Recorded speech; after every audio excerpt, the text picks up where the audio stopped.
নমস্কার বন্ধুরা, আজকের সাসপেন্স স্টোরি চ্যানেলে আপনাদের সকলকে স্বাগত। আমাদের গল্পগুলো আপনাদের যদি ভালো লেগে থাকে তাহলে অবশ্যই আমাদের চ্যানেলটিকে সাবস্ক্রাইব করে আমাদের পাশে থাকবেন। আজকের গল্প কেউ কি এসেছিলেন? লেখক বিমল কর। রামতনুর বৈঠকখানায় বসেই গল্পগুজব হচ্ছিল।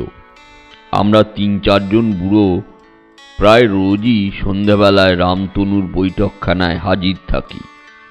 নানা রকম কথাবার্তা হয়, সংসারের কথা, সুখ দুঃখের কথা, এখনকার দিনকালের কথা, চা চুরুট পান খেতে খেতে গল্পও হয় হরেক রকম। সেদিন তারকবাবু কথায় কথায় বললেন, খবরের কাগজে একটা অদ্ভুত খবর বেরিয়েছে, আমরা খেয়াল করে দেখেছি কি? বলেই উনি সেই খবরের বর্ণনা শুরু করলেন। খুব একটা অবাক হওয়ার মতন খবর কিন্তু সেটা নয়। কলকাতায় শোভাবাজারে আদ্যিকালের ভাঙাচোরা একটা বিরাট বাড়ি হঠাৎ হুড়মুড়িয়ে ভেঙে পড়ার পর সেই ইট কাঠের স্তূপ যখন পরিষ্কার হচ্ছিল, তখন একটা জুড়ি গাড়ির 2 ভাঙা চাকা পাওয়া যায় আবর্জনার মধ্যে। চাকা নিয়ে কেউ তখন মাথা ঘামায়নি, ঘামাবার কথাও নয়। কিন্তু দিন 2 পর থেকে এক অদ্ভুত কাণ্ড ঘটতে লাগলো। দিনমজুরের দল যারা মাটি খুঁড়ছিল, ইট কাঠ আলাদা করে সরিয়ে রাখছিল, তারা অবাক হয়ে দেখল সরিয়ে রাখা ভাঙা চাকা দুটো আবার যথারীতি আবর্জনার মধ্যে কেউ ফেলে দিয়েছে। কে ফেলেছে, কেন ফেলেছে, সে রহস্যের আর কিনারা করা যাচ্ছে না। পাড়ার লোকের ধারণা, এককালে এই বসাকবাড়ির ছোটবাবু ছিলেন কলকাতার সেরা জুড়িদার। তার 4 জোড়া বাহারি জুড়ি গাড়ি আর গুটি 5-6 পয়লা নম্বরের ঘোড়া ছিল। ছোটবাবুর নেশা বলতে ওই গাড়ি আর ঘোড়া। মারাও যান গাড়ি হাঁকাবার সময় জুড়ি উল্টে। তারকবাবুর বর্ণনা শুনতে শুনতে সদানন্দ বললেন, তুমি কি বলতে চাও চাকা দুটো ভুতুড়ে? না, বসাক বাড়ির ছোটবাবু এখনো ভূত হয়ে সে বাড়িতে অধিষ্ঠান করছেন? সদানন্দর বলার ভঙ্গিটা ছিল ঠাট্টার। তারকবাবু বললেন, তা আমি জানি না, কাগজে যা ছেপেছে তাই বললাম। কাগজের খবরটা নিয়ে আমরা হালকাভাবে কথাবার্তা শুরু করলাম। কথায় কথা বাড়ে, হালকা কথাও গম্ভীর হয়ে যায় অনেক সময়। আমরাও বোধহয় খানিকটা গম্ভীর হয়ে উঠলাম। রামতনু বরাবরই কথা কম বলে, আমাদের কথা শুনে আর ছোট ছোট মন্তব্য করে। ও আমার ছেলেবেলার বন্ধু, ওর স্বভাব আমি জানি। কথা কম বললেও বাজে কথা বলে না, আবার হাসি তামাশা করলেও কাউকে লজ্জায় ফেলে না। সেই রামতনু বলল, সদানন্দ বাবু, জগৎটা বেশ বড়, আর সে তুলনায় আমরা অতি ছোট। জগতে কত কি হয়, তার সব খবর কি আমরা রাখি না রাখতে পারি? খবরের কাগজে মাঝে মাঝেই কত বিচিত্র খবর বেরোয়, আপনি আমি তা বিশ্বাস করলেই বা কি, না করলেই বা কি? বসাক বাড়ির ছোটবাবু ঘোড়ার গাড়ির চাকার কথা এখন বাদ দিন। আমার জীবনে আমি এমন একটা ঘটনা ঘটতে দেখেছি যার কোনো মানে আমি বুঝিনি, কারণও খুঁজে পাইনি। যদি শুনতে চান তো বলতে পারি। শোনার আগ্রহ সকলেরই, গল্প শোনার পক্ষে সময়টাও এখন ভালো। কার্তিক মাসের শেষ, ঠান্ডা পড়তে শুরু করেছে। এ সময় সচরাচর মেঘ বাদলার আবহাওয়ায় হয় 2-4 দিনের জন্য বাদলা, না হোক দিন 2 মেঘলা ভাব চলছিল। বাইরে অন্ধকার, বাতাসের দমকও ছিল। দেওয়াল ঘড়িতে সবে 7টা বাজল। আমি বললাম, সে কি, তোমার জীবনে অদ্ভুত একটা ঘটনা ঘটে গেল আর আমি জানি না, বলছো কি? রামতনু বলল, না, জানো না, আমি কাউকেই বলিনি। কেননা আমি নিজেই বুঝতে পারি না সত্যি ঘটনাটা ঘটেছিল না পুরোটাই আমার মনের ভুল। আজও আমি বলতে পারবো না ঘটনাটা সত্যি না মিথ্যে। ঠিক আছে, ঘটনাটা বলো। রামতনু সামান্য অপেক্ষা করে বলল, আমার জীবনটা তো রেলে চাকরি করেই কেটে গিয়েছে, তোমরা সবাই জানো। বড় কিছু হওয়ার ক্ষমতা আমার ছিল না, হতেও পারিনি। রামতনুর কথার মধ্যে অসত্য বিশেষ ছিল না, তবে বিনয়ও ছিল। সে যে কিছুই হয়নি তাও নয়। কম বয়সে সে রেলের চাকরিতে ঢুকেছিল সামান্য এএসএম হয়ে, কিন্তু ও যখন চাকরি থেকে অবসর নিল তখন আর এএসএম নয়, বড় স্টেশন মাস্টার মশাই। রামতনু বলল, যখনকার কথা বলছি তখন আমি ছোকরা। বেনুডিহি বলে একটা ছোট্ট স্টেশনে পোস্টিং হয়ে এসেছি সদ্য। মাস 2-3 কেটেছে বড় জোর। বেনুডিহি হলো ব্রাঞ্চ লাইনের একটা নিরিবিলি স্টেশন। স্টাফ বলতে আমরা কজন মাত্র, আমি, টিকিটবাবু সত্যদা, কেবিনের প্রসাদ আর পোর্টার জনা 2। স্টেশনের গায়েই আমাদের রেলের কোয়ার্টার। একটা কুয়ো, রাজ্যের আকন্দ ঝোপ আর একজোড়া কাঠ চাপার গাছ আমাদের কোয়ার্টারের শোভা বাড়ায়। বেনুডিহি স্টেশনটা না থাকলেও চলতো, কিন্তু কাঠ চালানোর জন্যেই বোধহয় ওটা রাখতে হয়েছে। জঙ্গলের ইজারাদাররা যত রাজ্যের গাছ কাটে সেগুলো এনে স্টেশনের কাছে জমায়, সময় মতো চালানো দেয় খোলা মালগাড়িতে। তবে হ্যাঁ, 2-4টে ছোটোখাটো গাঁ গ্রামও যে বেনুডিহির ধারে কাছে ছিল তাও ঠিক। এমনিতে জায়গাটা ভালো, পাহাড়তলি বলে কথা। মন্দর মধ্যে হলো ওখানকার ম্যালেরিয়া, সে এক আজব ব্যাপার। মাসের মধ্যে 2 অন্তত তোমায় কাবু করে ফেলবে। জ্বর আসবে আচমকা হু হু করে, শীতে কাঁপবে ঠক ঠক করে। কিন্তু জ্বরের মাত্রাটা বেশিরভাগ সময়ই 102-2.5 বেশি হবে না। 2-1টা দিন ভুগিয়েই আবার জ্বর পালাবে। যেদিনের কথা বলছি সেই দিনটির তারিখ বা মাস আমার সঠিক মনে নেই, শুধু মনে আছে তখন শীতের শেষ হলেও গায়ে গরম জামা কাপড়, গলায় মাফলার রাখতেই হয়। এই রকম একদিন স্টেশনে আমি একলা আর পোর্টার শিবরাম। আমাদের সত্যদা জ্বরের ঘোরে বাড়িতে পড়ে আছে।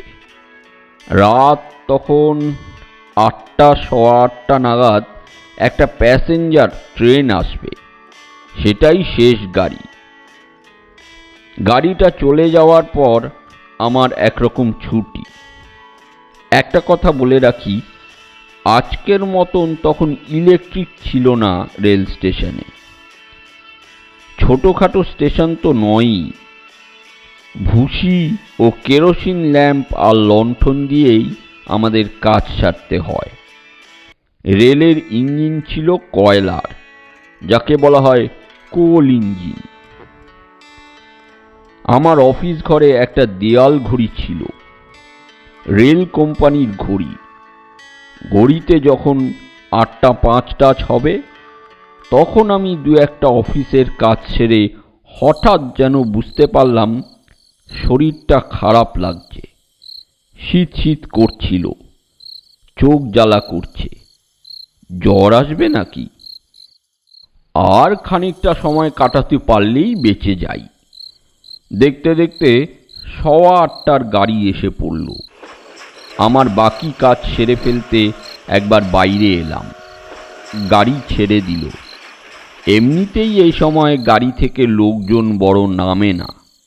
সেদিন কাউকেই চোখে পড়ল না। হয়তো অন্ধকারের জন্য আগাগোড়া প্ল্যাটফর্ম দেখতেও পাইনি। নিজের অফিসে ফিরে এসে গোছগাছ সেরে নিচ্ছি, এমন সময় এক ভদ্রলোক এসে ঘরে ঢুকলেন। ভদ্রলোক মাঝবয়সী, গায়ে কোট, পরনে প্যান্ট, গলায় মাফলার, হাতে একটা চামড়ার গ্ল্যাডস্টোন ধরনের ব্যাগ। ভদ্রলোককে দেখে আমি বেশ অবাক হয়ে গেলাম। কোট প্যান্ট পরার চলন তখন খুব কম। বিশেষ করে এখানে কে আর সাহেব সেজে আসবে, আর কেনই বা? ওকে কিছু বলার আগেই উনি নিজেই বললেন, ভদ্রলোক একজন ডাক্তার, এখানে এসেছেন কালী রক্ষিতদের বাড়ি থেকে ডাক পেয়ে। কালী রক্ষিতের বাড়াবাড়ি অসুখ, রোগী দেখে কাল সকালে উনি ফিরে যাবেন। কালী রক্ষিতকে আমি চিনতাম। বেনুডিহি থেকে মাইলটাক দূরে তার বাড়ি। বাড়ি মানে পুরনো আমলের কাছারি বাড়ি। সেই ভাঙাচোরা দুর্গ বললেও ভুল হয় না। কালী রক্ষিত এদিককার অনেক জমি জমার মালিক। আজকাল আবার কাঠের কারবার শুরু করেছে। ভদ্রলোক বললেন, রক্ষিতদের বাড়ির লোক জানে তিনি এই ট্রেনেই আসবেন। ও বাড়ি থেকে লোক আসবে তাকে নিয়ে যেতে, সেই রকমই কথা আছে।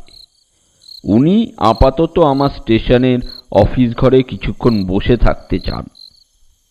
রক্ষিত বাড়ির লোক এলেই চলে যাবেন। আমার যদি আপত্তি থাকে তবে অবশ্য উনি বাইরে গিয়ে অপেক্ষা করতে পারেন। আমি বললাম, বাইরে আর কোথায় গিয়ে বসবেন, তার উপর এই ঠান্ডা, আপনি বরং এখানেই বসুন। কি অসুখ রক্ষিতবাবুর? উনি বললেন, জানি না, গিয়ে দেখতে হবে। শুনলাম বেহুশ হয়ে পড়ে আছেন। ভদ্রলোক মানে ডাক্তারবাবু একটা চেয়ার টেনে বসে পড়লেন। আমিও উঠতে পারলাম না। ভাবলাম লোক তো এসে পড়বে এক্ষুনি। ভদ্রলোক চলে গেলে অফিসে শিবরামকে রেখে আমি কোয়ার্টারে চলে যাব। শরীরটা ভালো লাগছে না, তাছাড়া খিদেও পাচ্ছিল। দেখতে দেখতে 8:30 বাজল, তারপর 8:45। আমি অফিস ছেড়ে উঠতে পারছি না। এক ভদ্রলোককে এভাবে বসিয়ে চলে যাই কেমন করে? অথচ বেশ কষ্ট হচ্ছিল বসে থাকতে। মাথা যেন ছিঁড়ে যাচ্ছে যন্ত্রণায়। আমি উসখুস করছি, ভদ্রলোককে বোঝাবার চেষ্টা করছি এভাবে আর কতক্ষণ তিনি অপেক্ষা করবেন, আমি বা বসে থাকবো কেমন করে। ভদ্রলোক বড় অদ্ভুত ধরনের, কথাবার্তা প্রায় বলছেনই না। আমার কথার জবাবে দু একটা হ্যাঁ, হুঁ কিংবা না। উনি আমাকে লক্ষ্য করছিলেন না বিশেষ, ঘাড় মুখ তুলে ছাদের অন্ধকারের দিকে তাকিয়ে বসেছিলেন। 9টা বেজে যাওয়ার পর আমি বাধ্য হয়ে উঠে পড়লাম। বললাম, রক্ষিত বাড়ি থেকে কেউ এখনো তো এলো না। আপনার আসার কথা কি ওরা জানে? ভুল হয়নি তো আপনার? আমার কথার জবাবে উনি মাথা নাড়লেন, না, ভুল হয়নি। আমি এবার উঠে পড়লাম।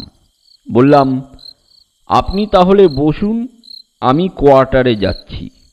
শরীরটা ভালো নয় আমার। এখানে শিবরাম থাকলো, পোর্টার। আপনি চলে যাওয়ার পর সে অফিস ঘরে এসে শুয়ে থাকবে। আমি শিবরামকে খুঁজতে আসছি তখন প্ল্যাটফর্মে একজনের সঙ্গে দেখা। চাদরে মাথা কান মোড়া, গায়ে একটা মোটা কম্বল গোছের গরম চাদর, পরনে ধুতি, হাতে লণ্ঠন। লোকটাকে আমি চিনি না, তবু মনে হলো রক্ষিত বাড়ি থেকে আসছে। জিজ্ঞেস করলুম, তুমি রক্ষিত বাড়ি থেকে আসছো? লোকটা মাথা হেলালো। বললাম, যাও, ডাক্তারবাবু আমার অফিস ঘরে বসে আছেন অনেকক্ষণ হলো। লোকটা এগিয়ে গেল। আমিও কোয়ার্টারের দিকে পা বাড়ালাম। একটা কথা বলে রাখি, বেনুডিহিতে রাত্রে কোনো ঝঞ্ঝাট ছিল না। প্যাসেঞ্জার ট্রেন আসতো না, গুডস ট্রেন যা আসতো দু একটা তাও থামতো না, সোজা চলে যেত। কেবিনম্যান থাকতো কেবিনে। যদি কখনো দরকার পড়তো অফিস থেকে শিবরামরা এসে খবর দিত কোয়ার্টারে, আমি ঘুমচোখে ছুটে যেতাম। সেদিন নিজের কোয়ার্টারে এসে কোনো রকমে একটু কিছু মুখে গুজে একেবারে বিছানায়। ততক্ষণে বেশ জ্বর এসে গিয়েছে।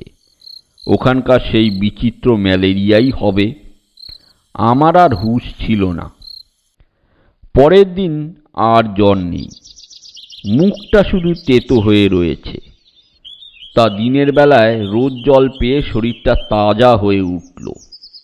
নিজের হাতেই রান্নাবান্না করি, একটা কুকার ছিল। একবার করে স্টেশনে যাই, আবার কোয়ার্টারে ফিরে আসি।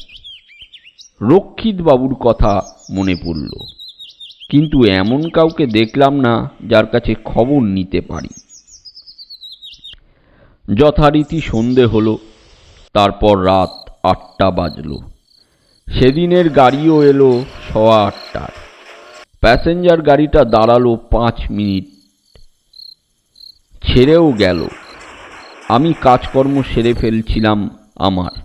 এমন সময় দেখি কালকে সেই ভদ্রলোক ডাক্তারবাবু অফিস ঘরে এসে দাঁড়িয়েছেন। আমি অবাক। ভদ্রলোকের সেই একই রকম পোশাক, হাতে কালকের মতনই গ্ল্যাডস্টোন ব্যাগ। আসলে ওটা তখনকার দিনের ডাক্তারবাবুদের ব্যাগ। কিছুই বুঝলাম না। বললাম, আপনি? উনি বললেন, কালী রক্ষিতকে দেখতে এসেছেন। পেশায় উনি ডাক্তার। রক্ষিত বাড়ি থেকে খবর গিয়েছিল কালীবাবুর বাড়াবাড়ি অসুখ, ওর আসবার কথা এই সময়। রক্ষিতরা জানে লোক আসবে ও বাড়ি থেকে তাকে নিয়ে যেতে। উনি ততক্ষণ আমার অফিস ঘরে অপেক্ষা করতে চান। আমার কি আপত্তি আছে? আমি হতবাক। ব্যাপারটা আমার মাথায় ঢুকছিল না। একটা লোক গতকাল যে সময়ে এসেছিলেন আজও সেই সময়ে এসেছেন। একই রকম দেখতে, একই রকম পোশাক, আর আসার কারণও সেই কালী রক্ষিত। রক্ষিতবাবুর বাড়াবাড়ি অসুখ বলে ওকে দেখতে এসেছেন। আমি বললাম, আপনি তো কালও এসেছিলেন। উনি মাথা নাড়লেন, বললেন, না। আমি অবাক হয়ে বললাম, সে কি মশাই, কাল আপনি এই সময়ে আমার ঘরে এলেন, বললেন কালীবাবুকে দেখতে এসেছেন। আমার এখানে ওই চেয়ারে আপনি রাত 9টা পর্যন্ত বসেছিলেন। আমি যখন বাড়ি চলে যাচ্ছি তখন প্ল্যাটফর্মে একটা লোককে দেখলাম, আপনাকে নিয়ে যেতে এসেছে। এরপরও আপনি বলবেন আপনি কাল আসেননি? আশ্চর্য। ভদ্রলোক একটু হাসলেন যেন। বললেন, আপনি ভুল করছেন। আমি কখনো দুবার আসি না, একবারই আসি। বলেই উনি পেছন ফিরে দরজার দিকে তাকালেন। বললেন, আচ্ছা, আমি আসি, ও বাড়ির লোক এসে গিয়েছে। বলতে না বলতে তিনি অফিস ঘর ছেড়ে চলে গেলেন। আমি হতভম্ব। তারপর কি হলেন জানেন সদানন্দবাবু? শুনলে অবাক হবেন।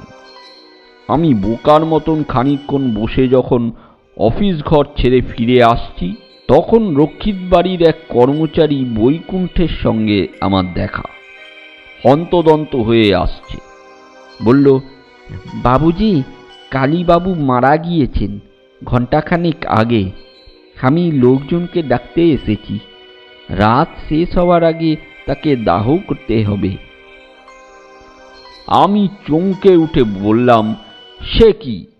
কাল না এক ডাক্তারবাবু এলেন দেখতে? লোকটা মাথা নাড়ল, বলল, আসার কথা ছিল বটে একজনের, কিন্তু কেউ আসেনি। আমি কেমন বোবা বোকা বিমূঢ় হয়ে তার দিকে তাকিয়ে থাকলাম। বুঝতে পারলাম না কেমন করে তাকে বোঝাবো যে আমি নিজের চোখে পর পর দুদিন একজনকে আসতে দেখেছি এখানে। তারা ডাক্তার কিনা জানি না, কিন্তু এসেছিলেন যে তা ঠিকই। গল্প শেষ করে রামতনু বলল, আমি কাকে দেখেছিলাম জানি না, ভুল দেখেছিলাম কিনা তাও জানি না। তবে কালীরক্ষিতের অসুখের কথা আমি আগে জানতাম না তাকে দেখতে আসার জন্য কোনো ডাক্তারবাবুকে খবর দেওয়া হয়েছিল। তাহলে ওরা দুজন কে? কেনই বা এসেছিল? এতক্ষণ আপনারা শুনছিলেন বিমল করের লেখা গল্প কেউ কি এসেছিলেন। গল্পটা বা ভিডিওটা যদি ভালো লেগে থাকে তাহলে অবশ্যই লাইক, শেয়ার এবং কমেন্ট করে দেবেন। ধন্যবাদ বন্ধুরা।